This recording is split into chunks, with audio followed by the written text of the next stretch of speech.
Hello friends, मैं रत्न त्रिपाठी हाजिर हूँ एक बार फिर आपके अपने चैनल अवसरवाला में। मैं आज लेकर के आया हूँ आपकी यूपीएसआई की class, UP TET, super TET और की सामान्य हिंदी की क्लास लेकर के आया हूँ। ठीक है, तो आज हम बात करेंगे। पिछली क्लास में पहले हमने क्या देखा, तो पिछली क्लास में हमने शब्द अलंकार पर बात करी। किस पे बात करी? शब्द अलंकार पे। और हमने बताया कि शब्द अलंकार के मुख्यतः 3 भेद होते हैं। कौन कौन से? अभी हम और बता रहे हैं आपको। ठीक है, यदि शब्दालंकार के संदर्भ में प्रश्न आए कि शब्द अलंकार के मुख्यतः कितने भेद होते हैं, तो शब्द अलंकार के मुख्यतः कितने भेद होते हैं? 3 भेद होते हैं। आप यही बताएंगे क्या? 3 भेद होते हैं। तो शब्द अलंकार के मुख्य भेद होते हैं कुछ, और कुछ गौड़ भेद होते हैं। मुख्य भेद और गौड़ भेद की अगर हम बात करें तो अभी हमने यहाँ पर अनुप्रास हेडिंग डाल दी है। पहले हम डालते हैं अलंकार, जिसमें हम डालेंगे शब्द अलंकार। ठीक है, चलो यहाँ पे है शब्द अलंकार।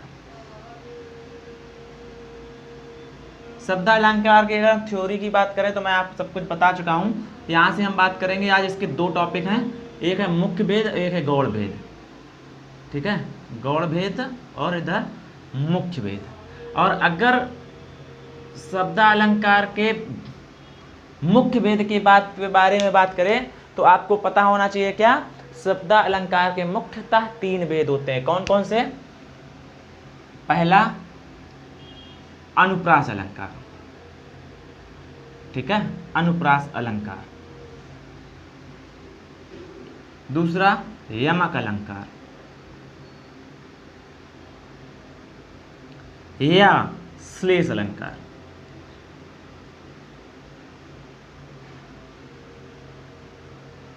और तीसरा आपका वक्रोक्ति अलंकार। वक्रोक्ति अलंकार। अब आपके दिमाग में आया होगा कि सर ये या लगाने की क्या जरूरत थी, ये या क्यों लगाया है? या लगाने की रीजन हमारा यहाँ पर ये है कि जहाँ कुछ विद्वानों ने जिन्होंने यमक को लिया है उन्होंने श्लेष को नहीं लिया, जिन्होंने श्लेष को लिया उन्होंने यमक को नहीं लिया। तो आपकी जो मुख्य भेद है अनुप्रास, यमक और वक्रोक्ति है। यमक और श्लेष में दोनों में से एक ही पूछा जाता है। ठीक है, जो यमक मानते हैं वो श्लेष नहीं मानते हैं, और जो श्लेष मानते हैं मुख्य भेद में वो यमक नहीं मानते हैं। ठीक है, तो दोनों कोई एक ही दोनों में से आपके एग्जाम में आएगा, कभी ऐसी संभावना नहीं है कि दोनों आ जाए।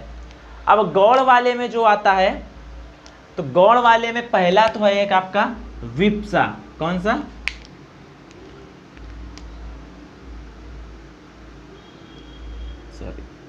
विप्सा अलंकार। ठीक है, दूसरा है पुनरुक्ति प्रकाश, पुनरुक्ति प्रकाश अलंकार। ध्यान देना, विप्सा, पुनरुक्ति प्रकाश अलंकार। और तीसरा इसमें आता है मुद्रा अलंकार। ठीक है, मुद्रा अलंकार। चौथा आता है पित्रा अलंकार। ठीक है, ये 4 आपके यहाँ गौड़ भेद में देखें तो 4 आपके हैं, और मुख्य भेद में आपके 3 होते हैं। अब इनमें से भी मैं बात करूंगा अब आपके क्या, कि जो 4 भेद हैं परीक्षा की दृष्टि से देखा जाए तो इनसे हमें कोई लेना देना नहीं है। ठीक है, बहुत ही रेयर केस में पूछा जाता है। परीक्षा की दृष्टि से हमारे 4 इंपॉर्टेंट हैं, बट किसके लिए? यूपीएसआई के लिए। यूपीएसआई के अलावा जितनी भी हम परीक्षा देते हैं, जितनी भी परीक्षाएं देते हैं, उनमें से ये 3 ही पूछे जाते हैं। इन 3 को ही मोस्ट इंपॉर्टेंट माना गया है।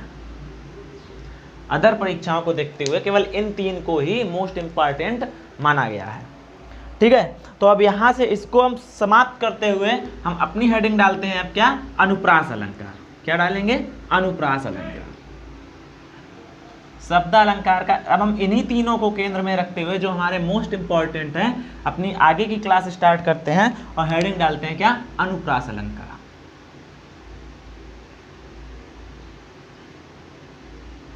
अनुप्रास अलंकार।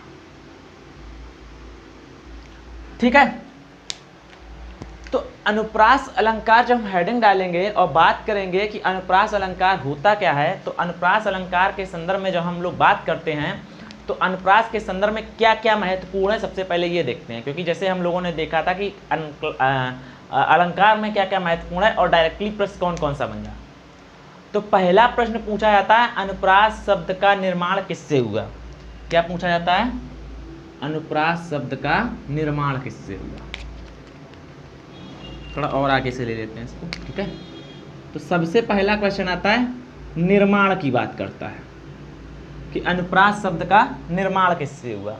इसके बाद अगर दूसरा प्रश्न की बात करें तो दूसरा प्रश्न आता है कि अनुप्रास शब्द का अर्थ क्या है।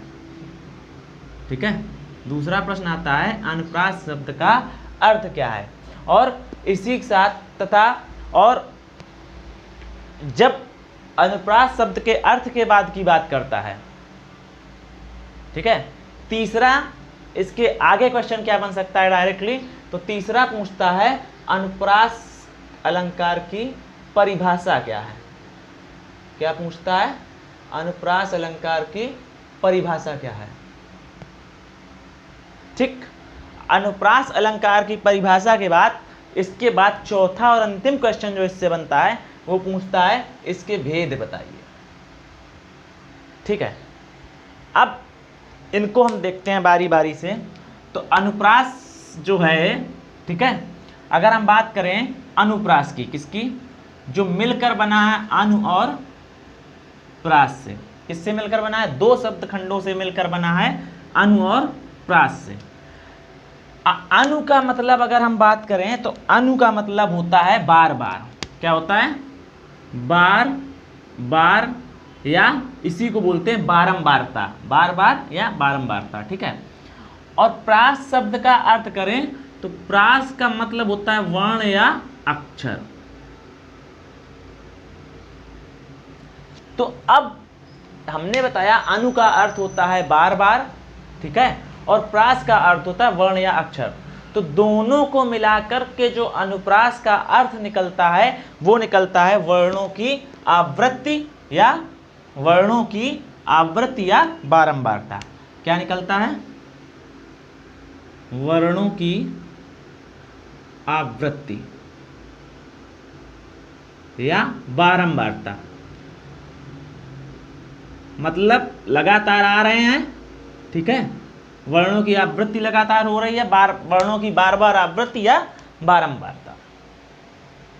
ठीक, अब अगर हम परिभाषा की बात करें तो जब पूछा जाता है कि अनुप्रास अलंकार की परिभाषा क्या होती है, तो कहा जाता है जहां किसी पंक्ति में, क्या कहा जाता है? जहां किसी पंक्ति में एक ही वर्ण या अक्षर की बार बार आवृत्ति हो।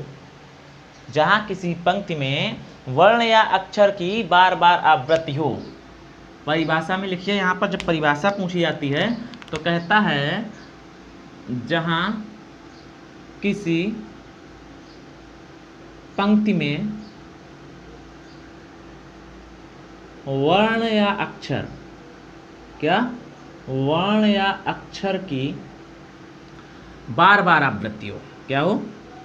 बार बार आवृत्ति हो। तो वहां क्या हो जाता है? अनुप्रास अलंकार हो जाता है। ठीक है, जहां किसी पंक्ति में वर्ण या अक्षर की बार बार आवृत्ति हो वहां क्या हो जाता है? अनुप्रास अलंकार हो जाता है। अब अगर हम अनुप्रास अलंकार के भेद की बात करें तो अनुप्रास अलंकार के हमने आपको कितने भेद बताए थे? 5। अनुप्रास अलंकार के भेद मैंने आपको कितने बताए? 5। अनुप्रास अलंकार के मैंने आपको भेद बताए 5। अब बात करते हैं वो 5 भेद कौन कौन से हैं। तो अगर सबसे पहले भेद की बात करें तो सबसे पहला इसका आता है छेकानुप्रास। कौन सा? छेकानुप्रास। दूसरे की बात करें तो आता है वृत्त्यानुप्रास। तीसरे की बात करें तो आता है लाटानुप्रास।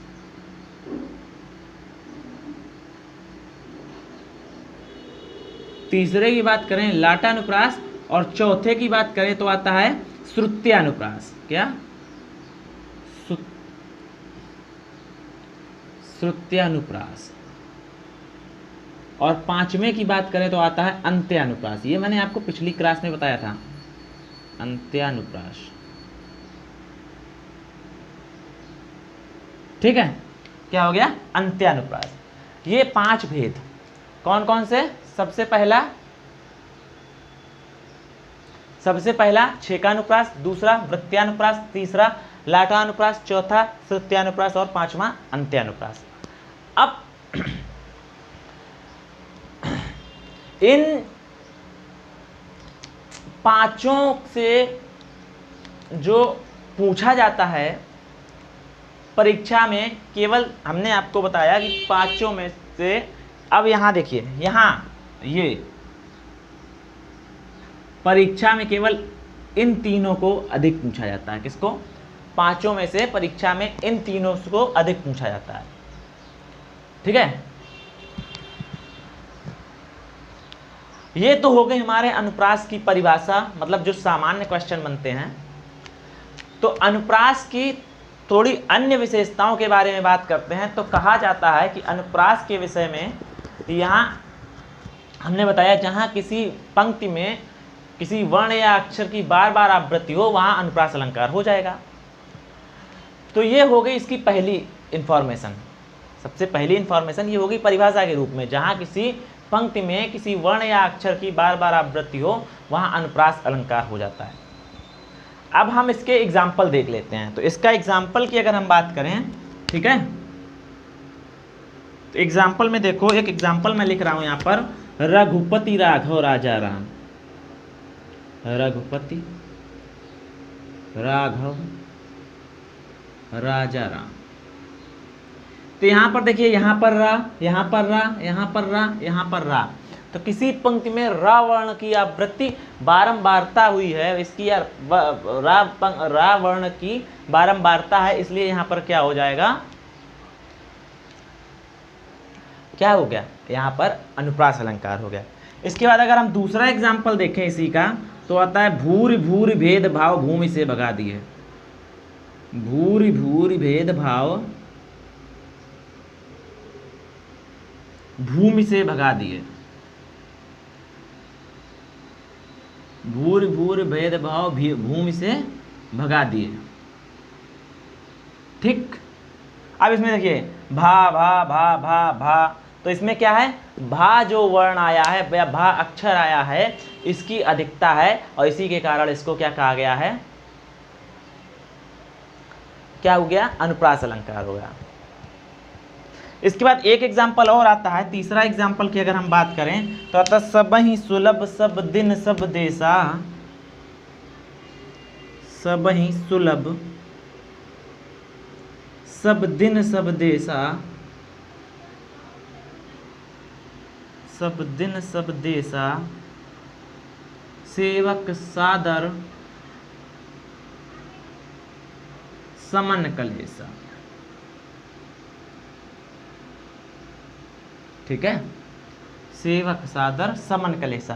तो यहाँ पर अगर आप देखेंगे तो सा वर्ण जो है आपका, उसकी बारंबारता है, वो बार बार आया है, इसीलिए यहाँ पर क्या हो जाएगा? आपका अनुप्रास अलंकार हो जाएगा। इसके बाद एक एग्जाम्पल मैं और आपको बताता है, तरनि तनूजा तट तमाल। तरनि तनूजा तट तमाल, तरुवर बहु छाय। तरनि तनूजा तट तमाल, तरुवर बहु छाय। तो यहाँ पर ता वर्ण की बारंबारता हुई है, इसलिए आवृत्ति की बारंबारता होने के कारण हम इसे अनुप्रास अलंकार के अंतर्गत शामिल करते हैं। यहाँ तक को किसी को कोई भी दिक्कत नहीं होनी चाहिए, यहाँ तक तो सभी को समझ में आ जाता है। तो अब हम बात करते हैं अनुप्रास अलंकार के भेद के बारे में, जो हमने आपको अनुप्रास अलंकार के 5 मुख्यतः भेद बताए हैं। तो हम पहले 2 के भेद का वर्गीकरण करते हैं, और अनुप्रास में जो 2 पहले हमने आपको बताए हैं, तो पहला है आपका छेकानुप्रास, दूसरा है आपका श्रुत्यानुप्रास। तो हम पहले इन 2 पर चर्चा करते हैं। ठीक है,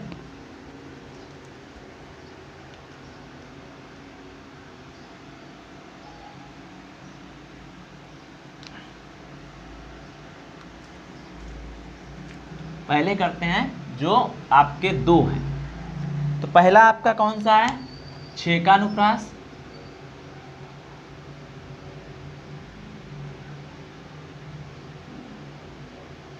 और दूसरा आपका है वृत्त्यानुप्रास। ठीक है, तो यहां हो गया हमारा क्या, पहला हो गया 6 का अनुप्रास, दूसरा हो गया वृत्त्यानुप्रास। तो अब इन 2 के बारे में आप लोग देखना शुरू करेंगे। ठीक है, जब हम अनुप्रास अलंकार में पहला हम देखेंगे 6 का अनुप्रास के बारे में बात करेंगे अनुप्रास में, और दूसरा वृत्त्यानुप्रास के बारे में बात करेंगे। तो यहाँ पे लिख लो एक बार अनुप्रास। अनुप्रास के 2 भेद हो जाएंगे। ठीक है, कौन सा, ये हो गया पहला और ये हो गया आपका दूसरा, 6 का अनुप्रास और वृत्त्यानुप्रास। अगर हम यहां तक तो समझ में आ गया ना, तो हम बात करेंगे किसका, 6 का और वृत्त्यानुप्रास की बात करते हैं। तो थोड़ा इसको हम आपको विस्तार से समझाते हैं क्योंकि ये एग्जाम में पूछा जाता है।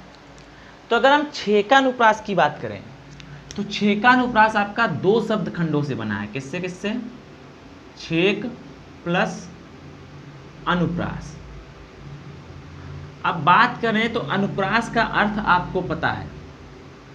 ठीक है, और यहां वृत्त्यानुप्रास की बात करें तो वृत्त्यानुप्रास भी बना है। देखो, एक होता है वृत्ति या इसी को बोला गया है वृत्त्य। ठीक है, और प्लस अनुप्रास, ये दिख रहा है ना मार्कर यार, चलो इसको हटा ही देता हूं। ठीक है, वृत्त्य या वृत्त्य अनुप्रास, 6 का अनुप्रास छेक प्लस अनुप्रास से बना है, वृत्त्यानुप्रास वृत्त्य या वृत्ति बोलते इसको, और प्लस अनुप्रास से मिलकर बना है। एक मिनट,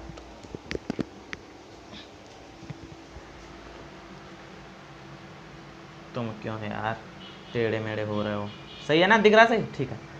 वृत्त प्लस अनुप्रास से मिलकर बना है। तो अब बात करते हैं कि इनका अर्थ क्या है, जो 2 शब्द खंड है जहां छेक और वृत्त। तो अगर हम छेक की बात करें तो छेक का अर्थ होता है चतुर। क्या होता है, छेक का अर्थ होता है चतुर। तो इसीलिए छेकानुप्रास को चतुरों का अलंकार भी कहा जाता है। क्या कहा जाता है, छेकानुप्रास को चतुरों का अलंकार भी कहा जाता है। छेक मतलब क्या होता है, चतुर। आप यह कर सकते हैं कि जो छेकानुप्रास है चतुरों का अलंकार है। क्या है, छेकानुप्रास चतुरों का अलंकार।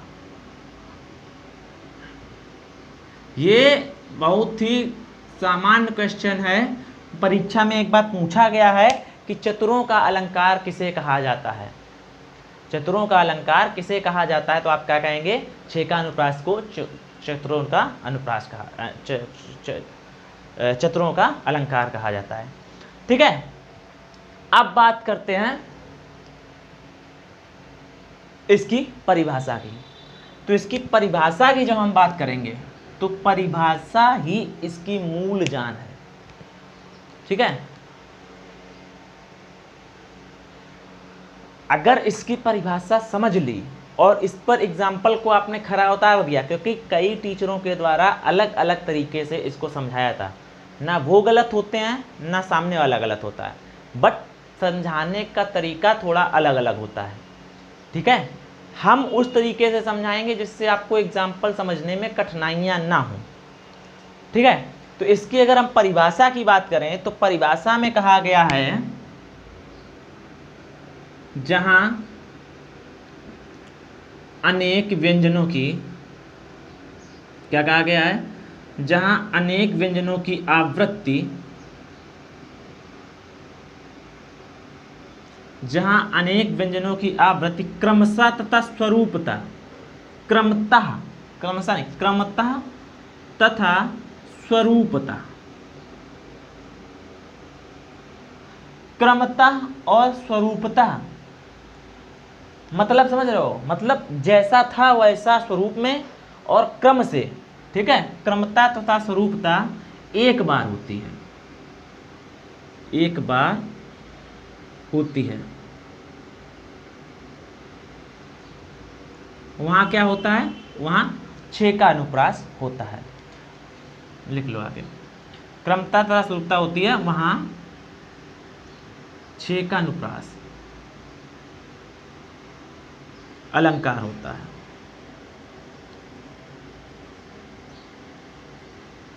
और अभी हम दोनों तरफ एक एक नोट लिखाएंगे, एक इसमें एक इसमें।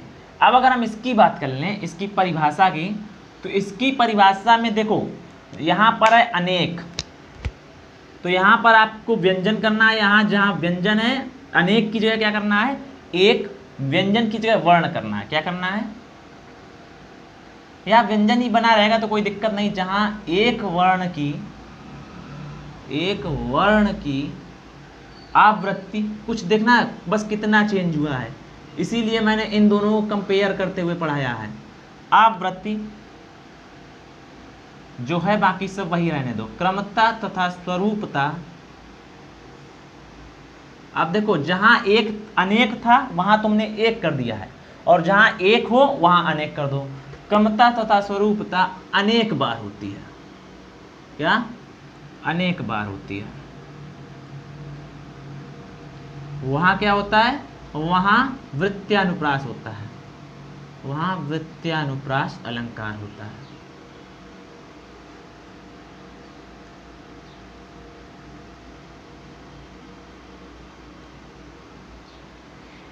इसके आगे लिख लो नोट, ठीक है, और इसके आगे भी लिख लो एक नोट। दोनों में हम एक एक नोट लिखा रहे हैं, ठीक है। इसके आगे जो है, सॉरी इसमें एक चीज़ गलत हो गई है। यहाँ क्रमता, नोट में यही तो लिखाना है, क्रमता और स्वरूपता नहीं लिखना है, ठीक है। जहाँ एक वर्ण की आवृत्ति अनेक बार होती है, यहाँ पर नोट में लिखो कि इसमें वर्णों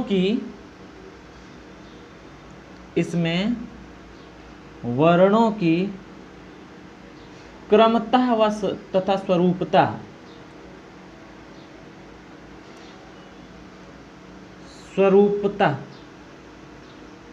आवृत्ति नहीं होती, मतलब क्रम से नहीं होगी, आगे पीछे भी हो सकती है, ठीक है।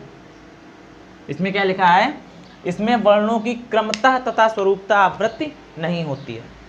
इसमें आपको क्या लिखना है नोट में, इसमें ये लिखना है जैसे लिखा है अनेक व्यंजन की आवृत्ति एक बार होती है, तो जिस व्यंजन से हम इसकी तुलना कर रहे होंगे उस व्यंजन को केवल एक ही बार, जिससे हम तुलना कर रहे हैं उसको गिना नहीं जाएगा, ठीक है। जिससे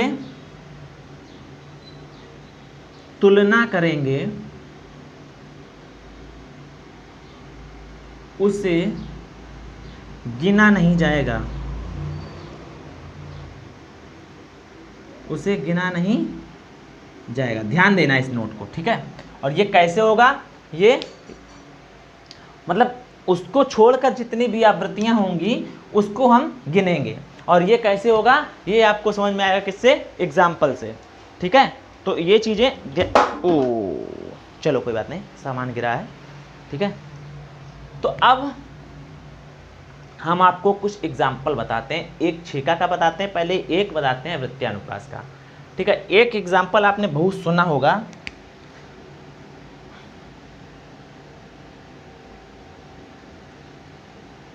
बंधव गुरुपद पदुम परागा,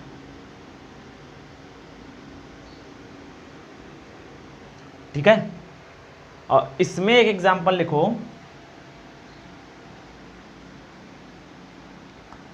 इसमें एग्जाम्पल क्या बताएं, लिखो, अच्छा, कलावती केलिवती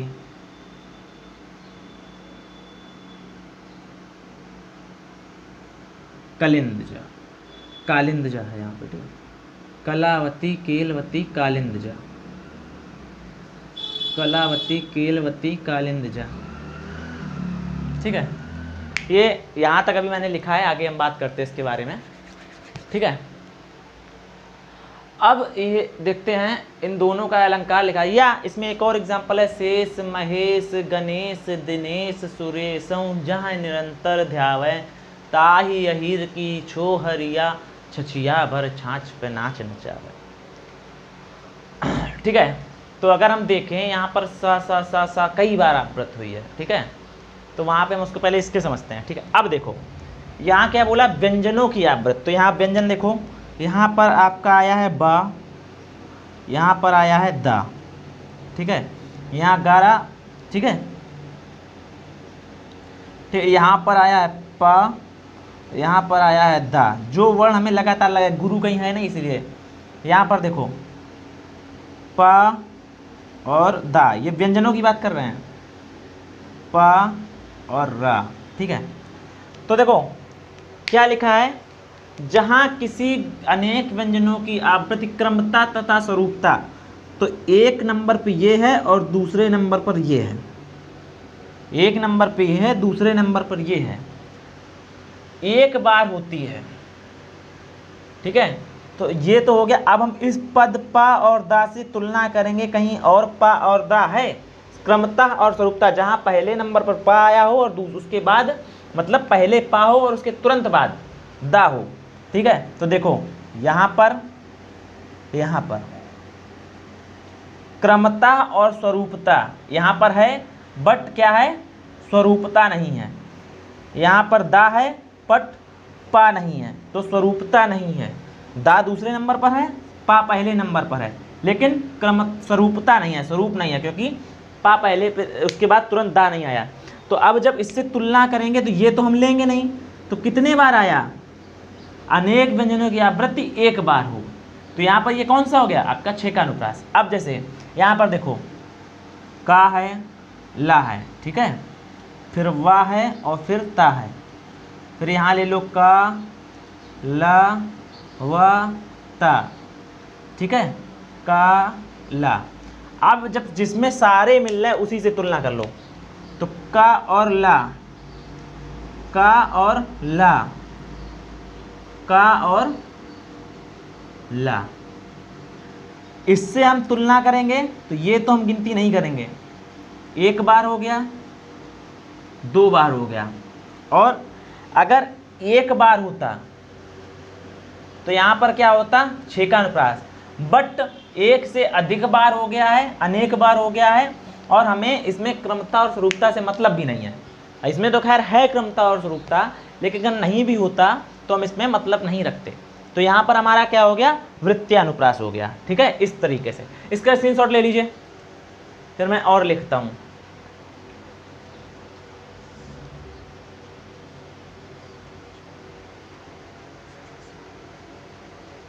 तो इसी के आगे एक है सुरुचि सुबास, इसी के आगे की लाइन है बंदो गुरुपद पदम परागा, सुरुचि सुबास सरस अनुरागा, ठीक है। और इसके आगे एक है इस करुण कलित हृदय में विकल रागनी बजती है, और हमने एक आपको बताया था सबहि सुलभ सब दिन सब देसा, ठीक है। ये चलो ठीक है, हम इसके बाद 1-2 एग्जांपल और बताते हैं आपको, और देख लेते हैं।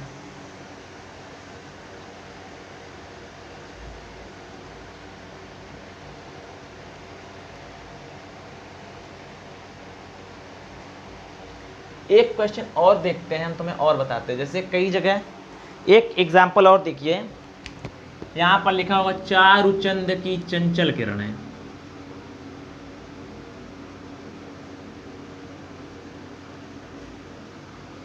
खेल नहीं थी नवथल में, हम यहीं तक लिखते हैं, ठीक है। अब इसमें अगर पूछा जाए आपसे सबसे पहले कौन सा अलंकार है, तो चा चा चा चा की आवृत्ति हुई है, तो यहाँ पर क्या हो गया आपका अनुप्रास अलंकार, ठीक है। तो पहला कौन सा हो गया, अनुप्रास हो गया। लेकिन अनुप्रास में अब पूछा जाए अनुप्रास में कौन सा है, तो देखो चा चा चा, ठीक है। अगर हम इसकी बात करें तो लगातार एक वर्ण लिखा है इसमें, लगातार आवृत्ति हो, कैसी, लगातार आवृत्ति हो, ठीक है। कहीं कहीं ये परिभाषा दी हुई है कि जो आपने अनेक व्यंजन बोला कि लगातार आवृत्ति हो। जैसे अभी हम एक एग्जांपल आपको और समझाएंगे, ठीक है, कि जब अनेक व्यंजनों की लगातार आवृत्ति हो, लगातार एक बार आवृत्ति हो, तो वहां पर क्या होता है 6 का अनुप्रास। या लिख लो, इसी परिभाषा में लिख लो, अनेक वर्णों या व्यंजन दोनों लिख लेना, ठीक है, व्यंजनों की लगातार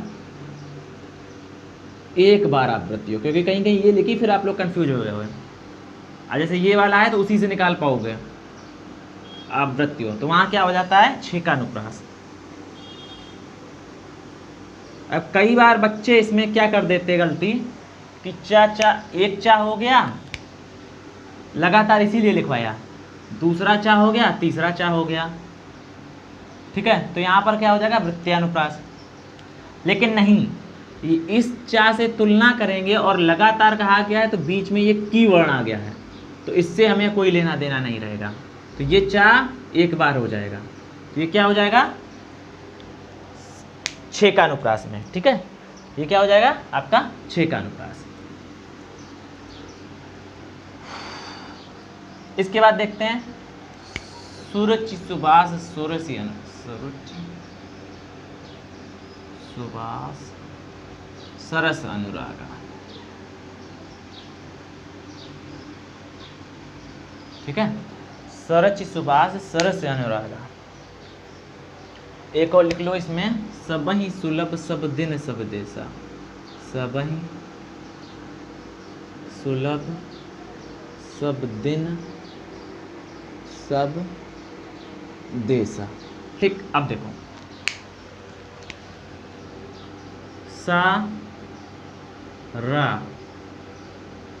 ठीक है, सा बा सा रा,